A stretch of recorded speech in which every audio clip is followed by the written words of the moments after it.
Good afternoon, all. CamelbackTrading.org coming to you this Wednesday afternoon, January 11th. We are looking at Window Traders Market Profile, the ES and SPY. I will tell you right off the bat, I really hope 2023 isn't another year of the grind up. I'm horrible at these. I made money today. I think I made just about $300. But I guess I was biased. I guess I was a little stubborn. I didn't get hurt. By stubborn, I mean I didn't get long. I did not get hurt on a short. Not getting involved in this. I was a little surprised they actually pushed a lot higher in KL&M, thinking that, we wouldn't go get that other daily high into that gap from the 15th of December, but we did. It's still holding, but we got there. So we do price probe for the second day in a row. We're up on the daily as well as Q's and Russell now being up on the daily.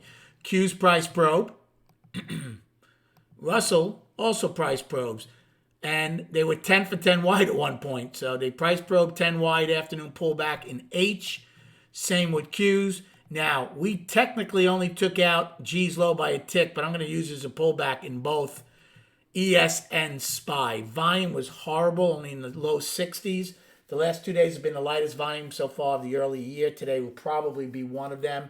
Our range also was fairly small. As what was today's high? Totally missed it. 395.60. Yep, 395.60. So our range was only, 3 and change? 322, something like that. So a very light range on the day.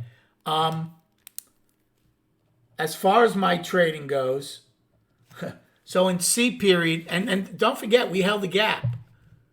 Now, see, this is where things were a little weird for me today. Buyers had everything going for them, right, on our checklist sheet, but they were getting nothing for their efforts, really. They had gap, value. They finally got indices in the afternoon. The overnight high. But we did get both sides of the IB. Don't forget, we took out the IB low first, so that kind of threw me for a curveball. So I guess I should have been looking for longs. Again, not a big deal. In A period, I did take a long.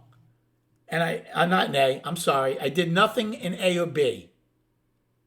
I did nothing in A and B. C period, I was looking for a long around 50. It got to 50. No, A, I was looking for the long at 50. It got to 53. I never took it. It would have been a nice one. C period, I thought we were going to, after taking out A's low, I thought we were going to go pop the top. I took a one lot long, added 2. So I was in a hole, not huge, but it was in a hole. And then as soon as it broke the opening in 144, I took a big sell lot to take off the 3 long and go short, which paid me back most of what I was down because I didn't get a lot out of it, believe it or not, where I shorted it. So I still lost. So by the end of C period, I was even on the day. I was down. Actually, I was probably down on the day a little bit, maybe. Then in D period, I took a long because I didn't think we were going to fill single prints. So that worked out. That got me back to up.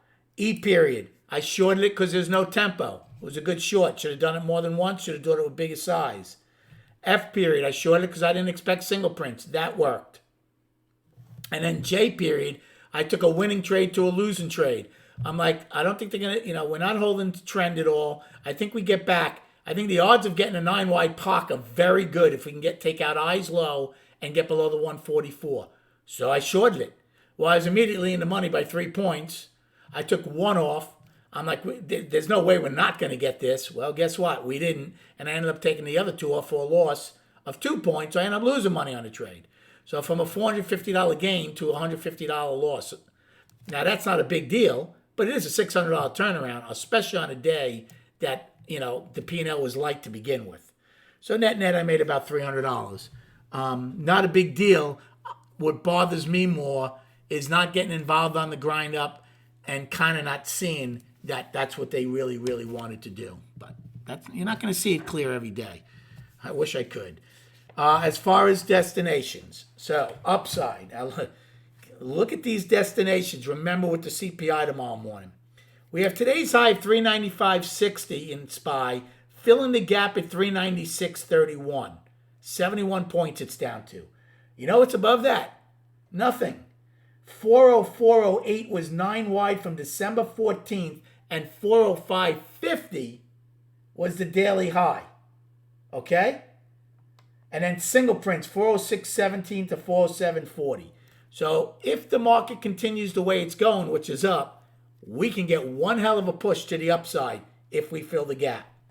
To the downside, there's a lot of destinations, but as strong as they are to lean on the day of, right? Price probe, wide overnight, price probe, they become heat-seeking missiles, heat-seeking targets for the missiles by the algorithms. So if on the flip side, if the number isn't good or whatever they perceive it as, your downside is the price probe inspired 394.92, L's high. Then G's low. Now again, I wouldn't lean on H is low. I wouldn't lean on it too much because we're also 7 wide there. 392.25, and then nothing to today's low of 391.38, and filling the gap at 390.65. So again, right? That's quick $5 to the downside we could easily get. And below that, I am now going to use the price probe from the 10th because I think it's valid now of 390.22, and then 387.19 afternoon pullback low, and then the daily low of 386.27. For ES, upside. Today's high is 90.75, filling the gap at 97, and then 9 wide at 76.50, daily high of 90.75. For the downside, price probe today 84.50, afternoon pullback low of 64.25. Today's low 48.75, and then filling the gap at 42.